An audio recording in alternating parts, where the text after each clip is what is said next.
Inner fender liners, do you need them? I asked the Google machine and here's what I found. Aria Marie asks, can you drive without a fender liner? Jared Bianti says, no, no, and even more no. The fender liner is one of the most crucial pieces of equipment on a vehicle. It's the center point of all mechanical devices. The suspension will fall off if a fender liner is missing. The transmission will drop, the engine will seize, the axle shafts will break, the brakes will seize, tires will shred, electric windows will shatter. Never drive or own a car without a fender liner. Bill Sue says, human sacrifice, dogs and cats living together, mass hysteria. John Wagner says, disaster beyond your imagination will occur. Aria Marie says, LOL, I did it anyways. In all seriousness, if you're considering ditching your inner fender liners, let's explore some pros and cons. Pros, number 1, it looks cool. Number 2, it makes it way easier to service the truck.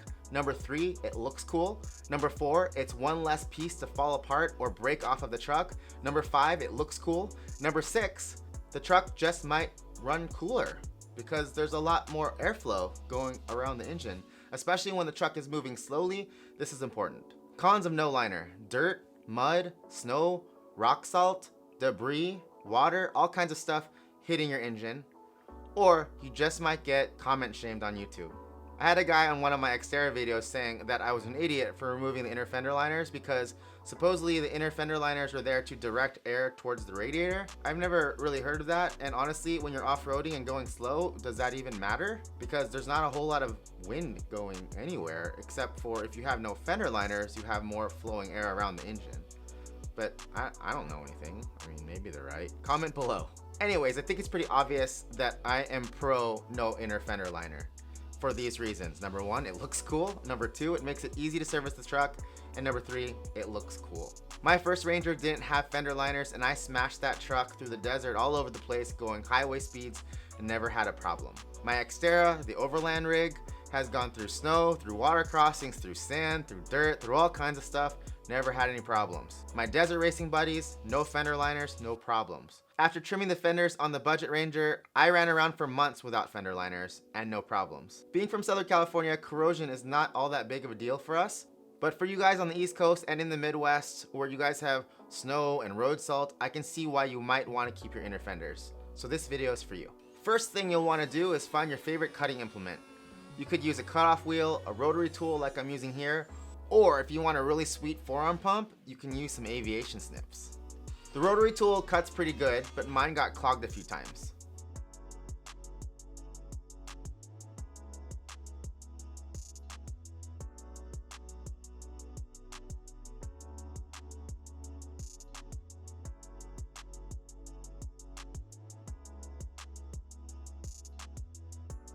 I totally just eyeballed my cuts and it came out pretty good. The driver's side went on super easy. There are 2 bolts that came from the factory. I got lucky and was able to wedge the front of the liner under the horn. The passenger side was a little bit more involved. If you watched my fender trimming video, you saw that I bolted the vacuum reservoir to the old airbox mount. Since I was putting the fender liner back in, I bolted the vacuum reservoir back in its original location. With the vacuum ball adding weight to the fender liner flopped around at highway speeds. To keep the fender liner secure, I first removed the factory airbox mount, drilled a couple holes in the fender liner, and then used the holes left over from the airbox mount to hold down the front of the fender liner with a zip tie. In the back, I drilled a hole through the pinch weld and the fender liner and secured with another zip tie. I added a second zip tie a couple inches up for good measure.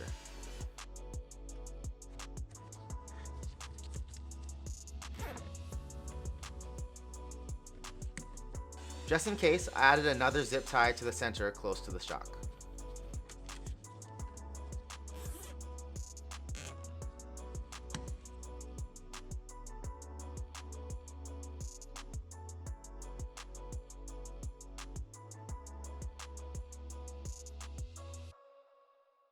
Haven't had any flopping inner fender issues ever since. To be thorough, you may want to cover up the snorkel hole for the intake, but I'm going to hold off on that for now because I may end up running a snorkel on this truck. I'll just avoid water crossings for the time being. You can also use some waterproof Gorilla Tape to seal off the top edges of the fender liner. It's kind of ghetto, but it'll work. In closing, should you keep your inner fender liners? Honestly, do whatever makes you happy. The next time I take the fender liners off the truck, I'm probably not going to bother putting them on. I like it better without them. But for those of you who do want to keep your inner fender liners with trimmed fenders or with fiberglass fenders, at least you know it's an easy option. Comment below if you're going to ditch your fender liners or if you're going to keep them. I hope you guys found this video helpful. Make sure to like, subscribe, and hit the notify bell. I've got a ton more videos of some super easy budget DIY projects for the Budget Ranger, so stay tuned for that. Thanks for watching, and we'll see you guys next time.